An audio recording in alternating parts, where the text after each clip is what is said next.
Hey, what's up, everyone? So this is something I've been wanting to do that has been long overdue.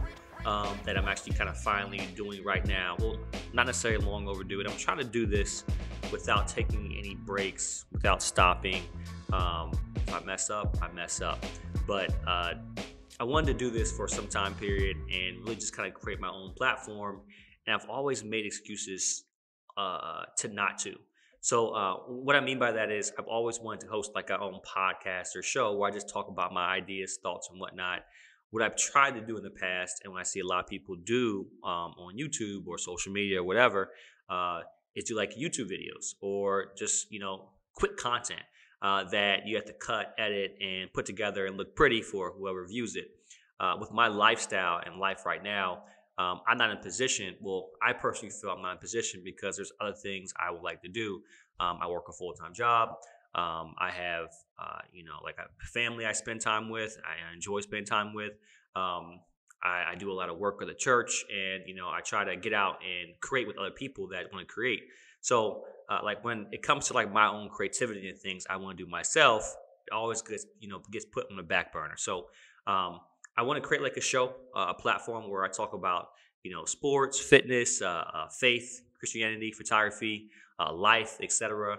Want to tackle some real issues, but also mainly sports. But I also want to maybe at some point bring some people on the show where we talk about some other things that from a different perspective as well too. So just starting off, because I think it's relevant and you can take a breath if you really want to. Is just talk about what happened on the weekend. So the NFL, I know Lakers played, they got dogged. I know my Sixers played, but I want to talk about the 4 games that we had on the weekend. Just some things from what I saw that stuck out during the 4 games, and we're gonna start with the Titans game. Man, so the Titans basically they had a break. They had the bye week. They got Derrick Henry back. They knew he was going to be there, running the rock. They didn't, he said he was 100%. He was bouncing around in practice. The guys were bouncing around with him. He got in the game and he played solid. But I mentioned this a long time ago. I'm not sure what Ryan Tannehill's contract is, and we can actually look that up right now. Ryan Tannehill is not a franchise quarterback. And I think that the Titans put their money. Now, we don't know. We know he can win, but can they win big games with this contract? And I'm gonna pull up his contract because I think it was one of the better lucrative contracts that were in the NFL.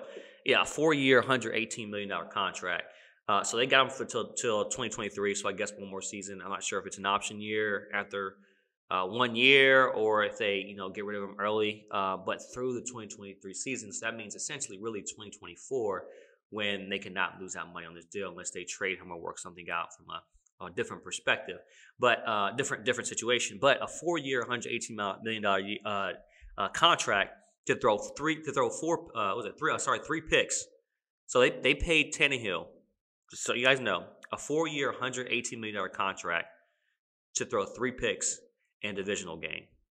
The first play of the game and his first throw of the game, the first play, and his last throw of the game were interceptions. As you see, and I said, as you see consistently, these quarterbacks who want to push the ball downfield, you have a big arm, you're getting greedy. Don't do that. Tannehill is a guy that does that. He's had coaches over the years. He's watched film. He's been in the league for a while, but yet he's still Tannehill. A couple things I want to mention in the game. The very first thing, and why I think that sticks out, and it'll be important to look at next week. We have the Bengals and Chiefs next week, but I don't know who's calling protection. Some of the greatest quarterbacks ever call their own protections, from the center, right? You'll see a lot of these younger guys in the NFL or just even some quarterbacks in the NFL who've been here for a while who don't call their own protections. It's important if you're a quarterback to call your own protections and to know why you're calling it, know where the defense is going, where it's flowing. Joe Burrow got sacked, I think, 8 or 9 times that game. And he got sacked mainly because I don't know who's calling protections. His old coordinator. It's something they come out the huddle with and say, hey, check to this if you see this and don't change it. But that is going to hurt him. Now, how Joe Burrow can evolve as a great quarterback down in his later years is if he calls his own protection. But next week, I think that's something to look at, and Of course, the Titans got to him. They have Simmons on their front four. They got to him good. I mean, that Chiefs D line is not as bad either. And you saw what happened in the first game they played. The Chiefs they got lazy in the second half.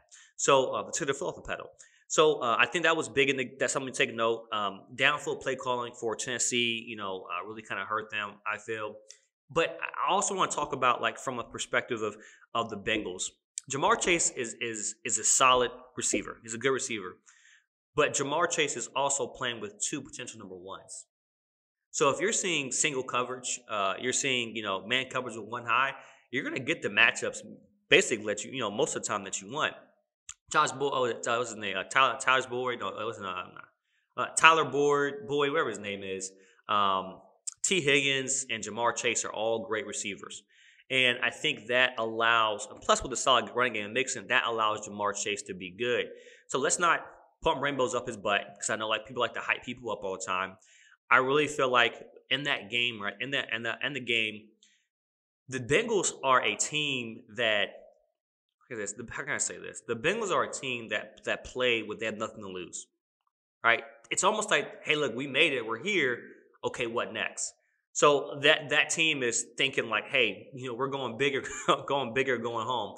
They weren't supposed to win that game, but they won that game because of Tannehill. Tannehill doesn't come up clutch in big games.